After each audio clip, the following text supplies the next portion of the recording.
Vivez les grands moments d'analyse, décryptage de l'actualité brûlante de l'heure, dans le monde et partout au Congo. C'est sur la chaîne BBC Mpoï TV. Toutes les vérités sur fond d'analyse, décryptage, sans langue de bois. Sur BBC Mpoï TV, on passe au peigne fin, l'actualité brûlante de l'heure. Nous sommes fiers d'être Congolais, nous sommes fiers d'être Africains. Construisons ensemble une bonne société pour nous et pour nos enfants. Tous à la fière, Yakozala Congolais. Tous à la fière, Yakozala Africain. Tous à la na bomoko, poto tonga mboka, pona biso, na banda na biso. Voilà, bonjour. Salut. Bonjour Bandeko, bonjour la grande famille de BBC Mpoï TV. Bonjour Nabino, bonsoir. Et que dépendre na air beaucoup yamba vidéo na biso na bandaku nabino bonsoir, bonjour, hello, jamboyenu, mbote nabino. Et voilà. Nalba toujours Bandeko, la grâce de notre Dieu nous suffit. Yangonde ya motuya na bomo na biso. Kolala kolamuka eza habitude te. Ceux qui les loto moni sous journée à l'élo moya l'élo, c'est juste pour la miséricorde na elikolo na biso. Toza spécialité na bandeko nyonso oyo bakute na ba situation ya ndenge na ndenge. Voilà. Kota aimer partager. Ceux qui les appellent mbala liboso, naza ko inviter yo au s'abonner zala à l'aise, au zala décité, soit vraiment quitte ya liboso fanda. Alors oublie même que non, ba insulte ezalaka. Ah au robot ça na que non ba insulte ezana ba tupe ba ça ba analyse ba ça ba émission ba fingate. Voilà, ezanga babino BBC Mpoï TV. Famille Libota, focus famille Libota, naza na besoin ya ba commentaire na bino. Beaucoup melanga kuna déjà na sina lobi slogan na biso na ba commentaire et commis focus famille Libota. Je vais un peu kosala analyse sur Moana actrice Nabiso, Leki Nabiso et tout actrice Nabiso mokoya. Donc je sais pas na kombo ya Tegra oyo azako évoluer et pas Belle Vie TV Poutine de l'écriture. Azalaka déjà na ba film mususu tomo na kaye et pas Belle Vie, mais na film oyo ya Torgnol o tout suite komi na 9e épisode hein. Tout suite komi na 9e épisode. Toza na 9e épisode, de l'autre côté l'épisode, toza na 10e épisode, de l'autre côté la 11e. To éviter sort ya Tegra ekozala nini na film ango ya Torgnol, to ebi suite parce que azana zemi, to éviter ceux qui to kosenga Poutine de l'écriture, asa et la biso deuxième nini ya film oyo vraiment est tapé fort. Alors na eko sala mo analyse moke sur Tegra. Moi personnellement j'aime bien encourager bato basala musala ya bien. Aza mwana moko oyo abimi aza na makolo ya Belle Vie. Bandeko film oyo mwana oyo depuis na bandaki na film oyo nazolela kaka nazoyeba te soki eza nini. Et donc salinga vraiment na yesu ko sala analyse parce que asala qui peut sortir médiatique Tegra asala qui sortie médiatique, donc on a découvert le sous moi na non laisse tomber ma beza kaka et lobi ata Karine Mokonzi na émission na moko ya lobby na sortie médiatique ne ya lobby alobaki eloko moko ezaki vraiment très profond, alobaki Congolais azalaka lorsque mutu azana pasi wana bako localiser était soit disant que non aza Congo to aza congolais to aza congolais te. Lorsque ozaki na tango apasi bako localiser yo te, mais lorsque bundi na yo moko oye ko bima omoni que non ba bato amoni que non succès komi ko la tanzoto mbala moko e komi que non aza congolaise te aza muto ngambo botala e bien. C'est pareil na landi Tegra et que nous avons des commentaires mususu bato ba oloba que non aza muto ngambo kuna peut-être pour na morphologie na ye soit disant rwandaise. Non bandeko, c'est ça avec nous. Congolais azalaka numéro 1 na ba inspiration ya mabe. Congolais azalaka donc toyebi nature na biso te, toyebi pété soki nzamba salaka biso na matière nini. Alors voilà, la grande famille focus famille Libota na ba commentaire na lingi mata penza. Voilà, bon aimer, bon partager, tout ça juste là, on vraiment bino tamoulaïté, c'est juste 20 minutes à 19 minutes comme ça, to clôturer. Je vais juste parler sur la fille. Elle mérite nos soutiens. Azo mérité ba koboa qu'elle est vraiment ba flair. Et loko et salina sala analyse oyo na sortie médiatique na yeba yamba qui tegra parce que il fallait peka ba yamba parce que moi na elle a vraiment tapé très fort na film oyo Torniol. Na film à Torniol vraiment tegra ake nango likolo makasi. Mais la fille elle est reconnaissante. Ya maman na ye belle vie. La fille, elle est reconnaissante ya maman na ye belle vie. Bande qu'on a landi émission na monika ma émission zo tanganga puis le bi ni ngona comme on dit ki wele boy ndenge ni kolelaka lelaka.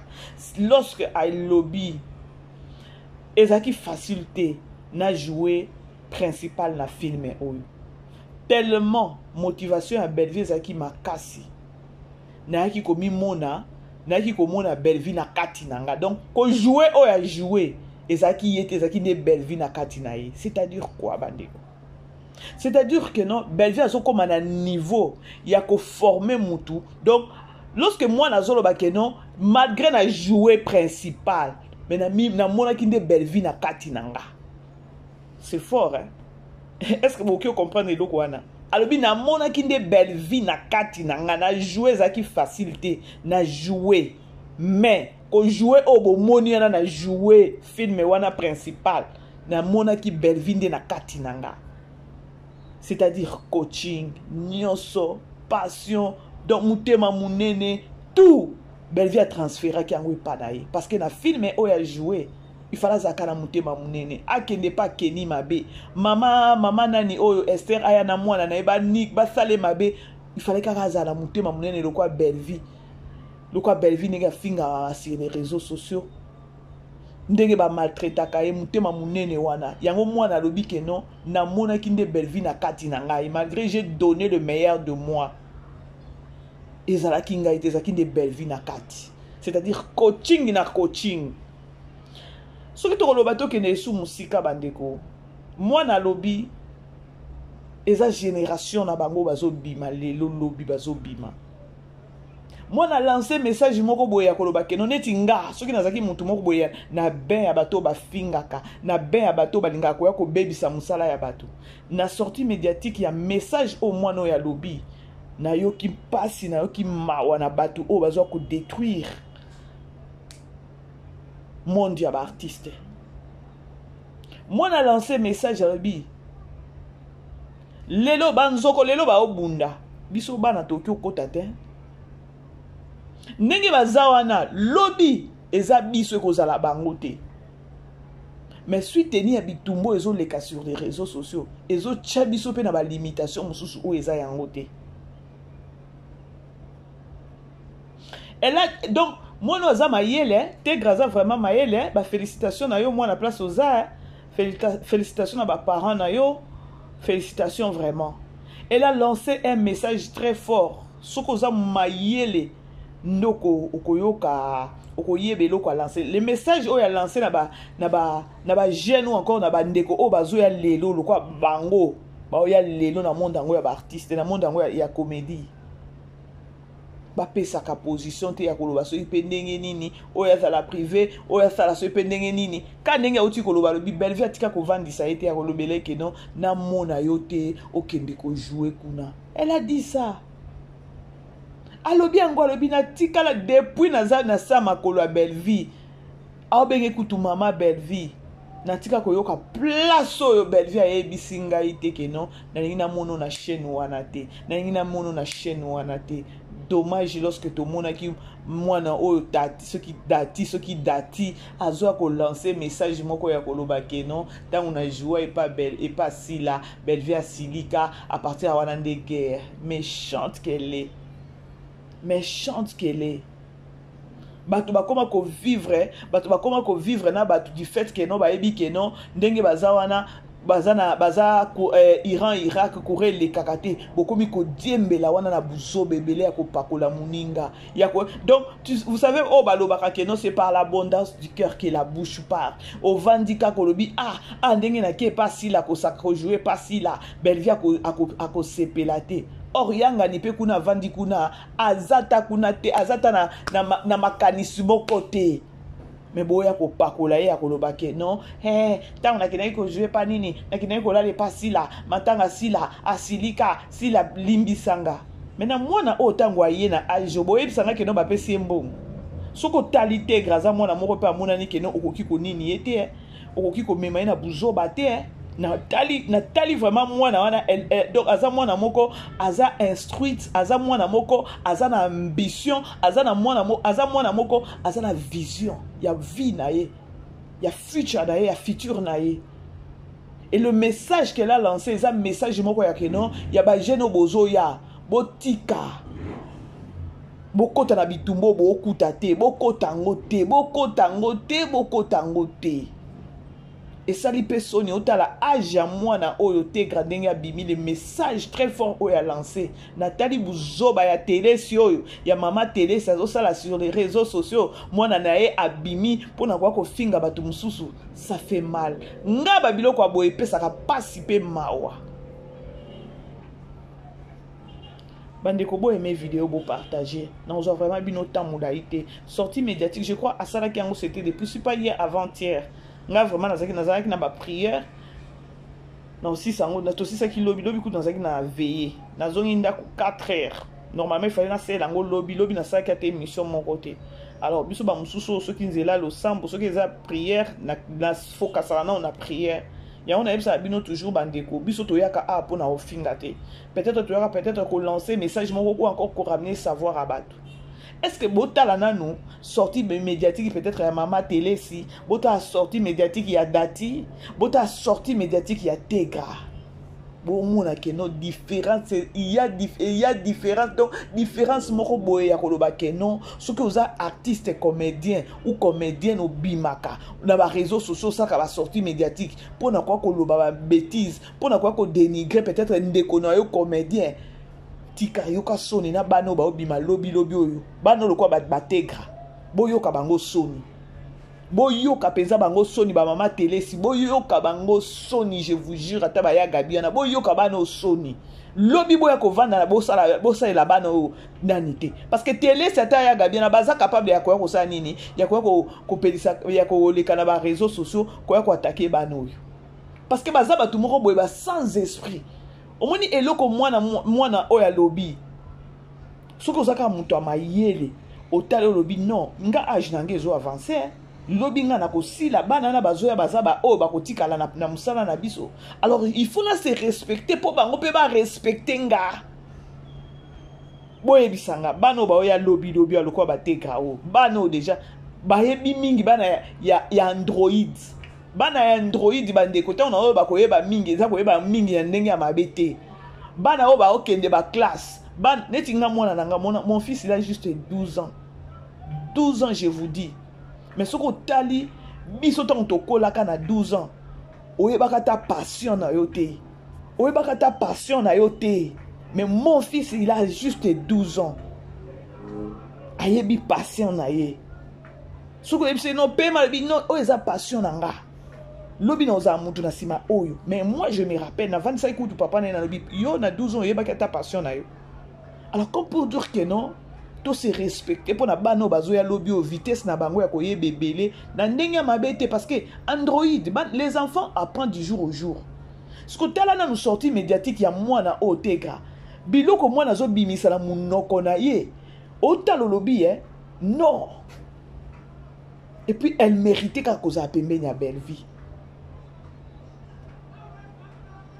Elle est reconnaissante ya koloba kenon ndenge naza boye o lelo naza ponga na yebi na ngai ka na ipa Poutine na yebi ka na Belar malgré lobi kenon aleka ki leka ki soki pas ba décor je sais pas mais ngai na yebi na ngai tegra et pas belle vie il faut na loba vérité yango mona rabato ebele balinga ko ya ko leka pas belle vie po ba yeba na ba zwa visibilité nga nazoloba na nga parce que aloba na yoki ndenge alobi ke no ajoie pas décor et tout ba joie na belle vie kuna et tout mais ngai na yebi Tegra et pas belle vie na ndenge ya mabe te na oloba kaka ke non lorsque tu juste na pembeni ya belle vie ozwa no makambo ake lisusu musika batuni comportement ya belle vie o boyaka koloba ke non belle vie abimaki na o belle vie abimaka na o ndenge boyaka kokosela ye na yokaki pe modéro alobaki yango abika nde bomona belle vie wana elle n'est pas facile à manier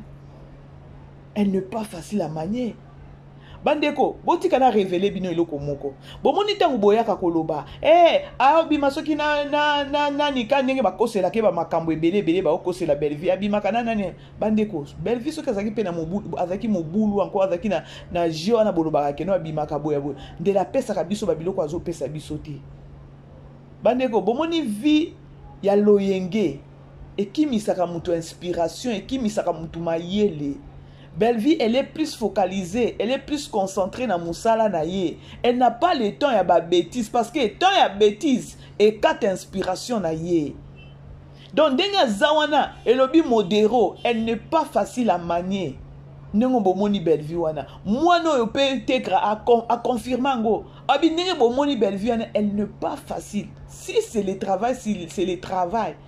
Qui mamana moana après les travaux bien après musala ndi qui mamana moana mais lorsque boza na lieu ya musala aboye na musala aza mutu mususu nyonso na pona nini pona kopesa bino eloko ya bien po mwana o botala mwana o Tegra po apesa biso asala film azala principal abimisa o ya bimiso to lela na film on dirait likambu. Badeko, ce que ça qui peut continuer ya Poutine te, moi non linga pesa o ya pesite parce que yé moko lobi ke non, film na sali wana bandeko. Bo moninga kaka ya ko mona nga na film wana na za principal, mais na mona ki ne belle vie na kati nanga, c'est trop fort. C'est-à-dire belle vie azo transférer, azo transmettre loko moko na kati ya bano azo former. Bota la mwana pe ya mama, c'est maman Annie. Kenio pazo suki sabatu mitema zo suki sapeza biso mitema na filme oya nani oyo na bosa nezaki ya nini filme oyo ba utaka na poto azaki mwasi ya nani ya Grâce Luzolo aboyi epona ki mwana poto. Donc Kenya za problématique Kenio ba rôle pe bazo pesa e azo memango na niveau moko donc eza bana moko ke bino ba maman boza les ba 50 ans boyoka soni ya koya ovandi na caméra oya ko banda koloba ba biloko mususu eza bien te Tegra lobi wana abi sortie médiatique ya maman na sotaki kutu c'était l'essentiel effectivement c'était l'essentiel batu ba yeba ke non naza naomona nazo yoka c'était l'essentiel il fallait pas abima nano a lancer message na ba o balingaka ye parce que lorsque bozo mona bana lokwa ba Tegra bazo ça ba sortie médiatique poser na caméra question ozo sentir que non donc moi noyo comme ka kosa kutu buzo ba te peut-être yena ko zongiso na nzela bana lelo ba koma ozongisa ba parana bango na banzela.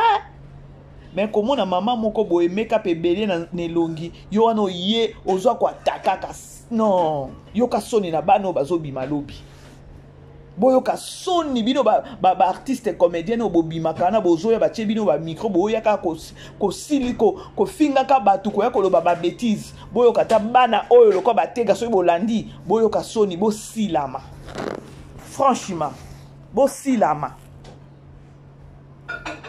Bosilama franchement la grande famille bo aimer vidéo bo partager quand na oloba focus famille libota na ba commentaire et mata penza et mata bo aimer bo partager on est là pour nous soutenir parce que hier moko bevi ngana loba bandeko moi c'est difficile c'est trop difficile pour na flatter mutunga le kakaku tuté et le kakaku tuté ko flatter ngaso na lingi mutu belle vie azo pesa biso babilo mobo yango te. Et au Talibana, oh, belle vie azo encadré. Hein? Moi, na comme à niveau ko loba bandeko. Bino bo comprendre ngote, c'est fort. Et le côté grand na loba qui abina pesi na sali film oyo ba reveni. Donc na zu ba peine na niveau moko pas comme possible. Mais na film on a bo moninga na jouer, mais c'était pas moi, c'était belle vie à moi. Allez-y comprendre. C'était belle vie à moi. Alobi nini wana C'est comme muto bongo to soutenir yete na ba prière. Muto bongo o lelo comme a côté na côté ya bana ya lobby comme ko former bango. Botika ekimia. Botika ekimia bandeko. Botika ndeko azo pesa biso babilo moko boye donc o vandi film o ya torniolo oyo bandeko na leli lokwa zoba. Pasi na mutema tegra o nzamba kosuka wapi. Mama Esther fallait kaka kende ka kuna na mwana ndenge tirbo abengani akende penza. Gi pena yaya na ye kuna tirbo nzambe nanga dio moko non. Gi wana non. Vraiment j'ai aimé. Donc tableau ya Gina yaya na ye tirbo zo suka maye. Franchement bandeko bo aimé. Focus vraiment, focus bandeko, toutes les bonnes choses vraiment tegra. Zaka na sa makolo ya mama Belvi kande yo mokolobi.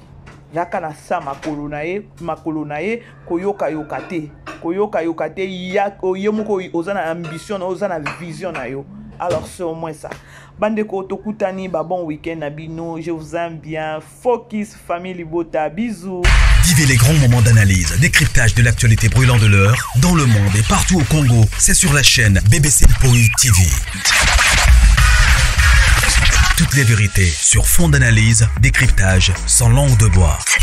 Sur BBC Mpoï TV, on passe au peigne fin, l'actualité brûlante de l'heure. Nous sommes fiers d'être Congolais, nous sommes fiers d'être Africains. Construisons ensemble une bonne société pour nous et pour nos enfants. Tous à la fière, Yakozala Congolais. Tous à la fière, Yakozala Africain. Tous à la na bomoko, poto tonga mboka, pona biso, na banda na biso.